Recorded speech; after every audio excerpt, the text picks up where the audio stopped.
In the heart of Atlanta, a tragedy unfolded that is almost too horrific to imagine. Two innocent toddlers, full of life and laughter, met an untimely and unimaginable end at the hands of someone who was supposed to protect them. This story isn't just about loss. It's about the darkness that can consume a person, the cracks in our systems, and the ripple effect of devastation that follows a heinous crime. Tonight, we delve deep into the harrowing case of Lamora Williams, the mother who shocked a nation. A crime so horrifying, it raised questions about mental health, parenting, and justice.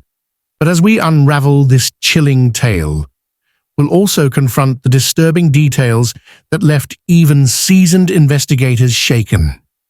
Stay with us as we peel back the layers of this case, uncovering the truth behind what happened on that October evening in 2017 and exploring the haunting legacy it has left behind. Let's set the stage.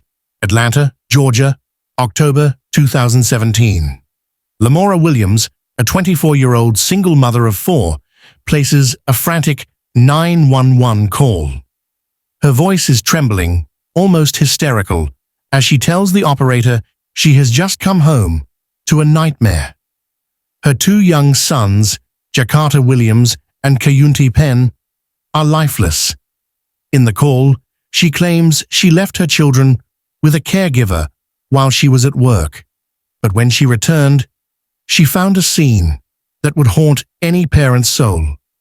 The stove, she says, was tipped over, and her youngest son's head was trapped beneath it. Her other son lay nearby, lifeless, with his body marked by burns. She begs the dispatcher for help, her words frantic and desperate. "Can you please tell me what to do? I don't want to get locked up, because this is not my fault." At first glance, it seemed like a tragic accident, a terrible misstep that led to the unimaginable. But as investigators stepped into the home, the details of the crime began to tell a different, far darker story.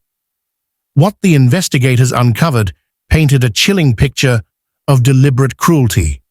A tipped-over oven wasn't just part of the scene, it was the instrument of death. According to the medical examiner, the toddlers suffered severe thermal injuries consistent with prolonged exposure to dry heat. In plain terms, they were placed inside the oven. The evidence was damning.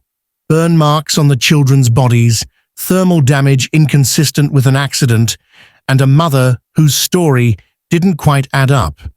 Despite her claims of innocence, Lamora Williams was arrested on charges of murder. Who was Lamora Williams? To understand the events of that day, we need to dig deeper into her life. By all accounts, Lamora struggled with significant mental health challenges from a young age. Her family reported that these issues were evident long before the tragedy occurred. Her sister, Tabitha Hollingsworth, said this was something they feared could happen. "This was preventable," she told reporters. "She's had issues since she was a child." Lamora's mother, Brenda Williams, also stated that she had tried to get her daughter help, even reaching out to the state of Georgia for assistance. But those pleas for intervention seemingly went unanswered. The question remains, could this crime have been prevented if the right support systems were in place, or was this a tragedy that no one could have foreseen? Then there's Jamil Penn, the children's father. On that fateful night, Lamora didn't just call 911. She also video called Jamil. Imagine the horror of seeing your children's lifeless bodies through a screen, unable to do anything to save them. Jamil later described the scene as a real horror movie. His anguish was palpable, his grief immeasurable. This case wasn't just about a mother and her children. It became a symbol of the cracks in our society. It highlighted the stigma around mental health, the lack of resources for struggling families, and the devastating consequences when those two issues collide.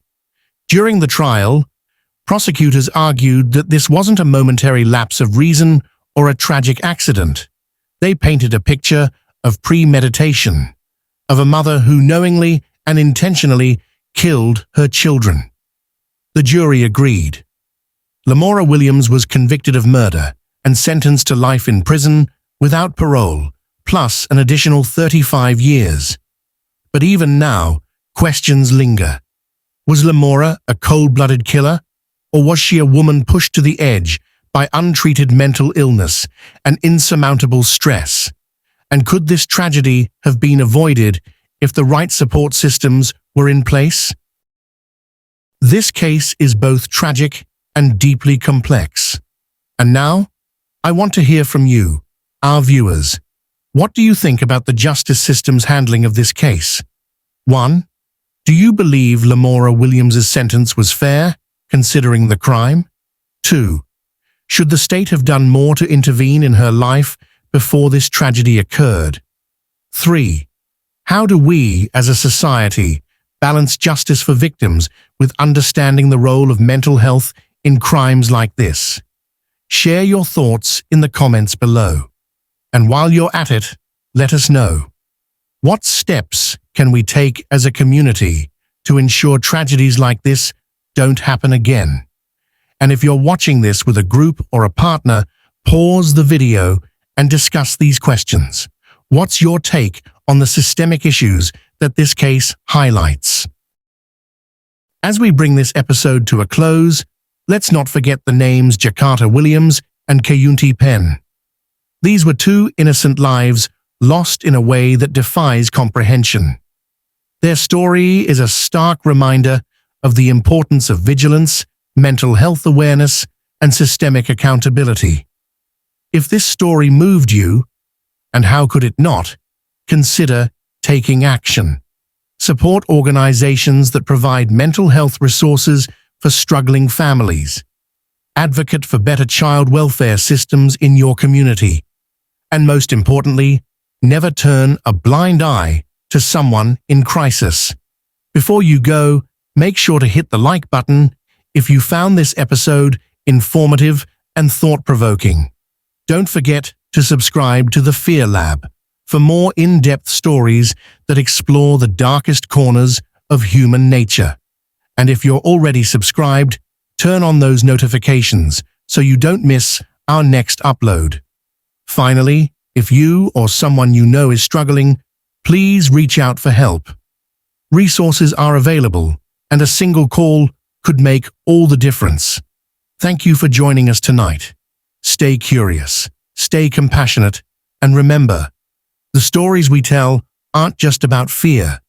They're about the truths that bind us all. Until next time, this is the Fear Lab. Stay safe.